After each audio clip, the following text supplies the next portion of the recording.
never met a better person than Caitlin, but I've just always known deep inside that she is not the one for me.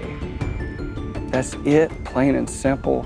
I just want to make everybody around me happy. That's what I've always done, and you're helping me figure that out. I needed this so bad. You're there to give advice. I mean, I love when you step into a situation and you speak from your heart. I'm curious about dating advice that you might give to, I don't know, single people watching at home. You seem to be a little bit of an expert, I feel like. Well, I find that kind of funny because it was never the intent when I got the job. I didn't think. I was like, when they brought the show back after it had been gone, originally it was on Fox and it came back. And I kind of was like, I just am going to host this show and do whatever they want me to do and be grateful. And then when we got into it, I just did things the way that I do it, which is usually without a script and kind of just organically. And I realized that people around me were kind of surprised or like, we don't see hosts do that. And what are you doing? And I'm like, what do you mean? I thought everybody did it this way. So, I get all these people saying I'm a relationship expert and this advice thing, and that's my role. And I kind of laugh and say, well, that was not the role. The role was I'm a TV host, but I try to engage in a real conversation and share my life and what I think in hopes that it helps. And, I always make a point to let people know, this advice I'm giving you is worth exactly what you paid for it. It's free advice. You can take it. Maybe it's good. Maybe it isn't. I'm not a therapist, but this is just you and me talking and what I think. And so when people respond or when something I say or something we talk about makes a difference in them, I have to remember, I know it's for TV, but to me, it's not. To me, it's people talking to people. And when that happens, I feel really great. I feel like in another life, you'd be a therapist because you're like, about being authentic and listening. And like, these are all life lessons that just watch Temptation Island. You learn a lot. Well, this is what I tell them. It was like, I say, I'm not a therapist, but I'm older and I've been in a relationship longer. So I've probably failed more times than you've tried. So I just try to bring my own experience to it in hopes that, it lands.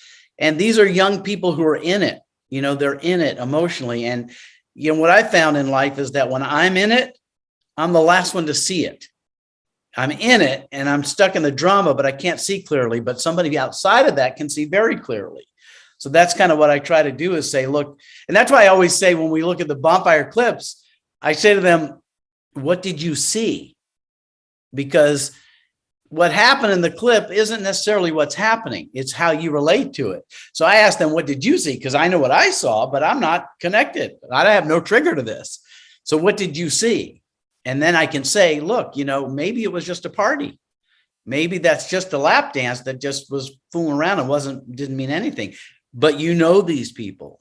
So I just try to sit with them as we experience extreme stuff together. And then ask questions and see where they're at and see where we go. What happens, I think, in relationships sometimes is that people stay with people because a lot of the boxes get checked, but a couple of the big boxes aren't checked. So I have somebody to go to weddings with. I have somebody to go to dinner with. I have someone to complain about, have someone to share my bed with. But why do I still feel empty? Right? Hard question and hard choices I think we have to make. I mean, are we getting into these things because of a level of complacency or comfort, or is it real authentic connection and love? And I think in addition to the complacency and comfort is this belief that this is as good as we're allowed to have. And we haven't thought about, so I'm upset and feeling unfulfilled in these areas, but hey, overall, I mean, it's pretty good.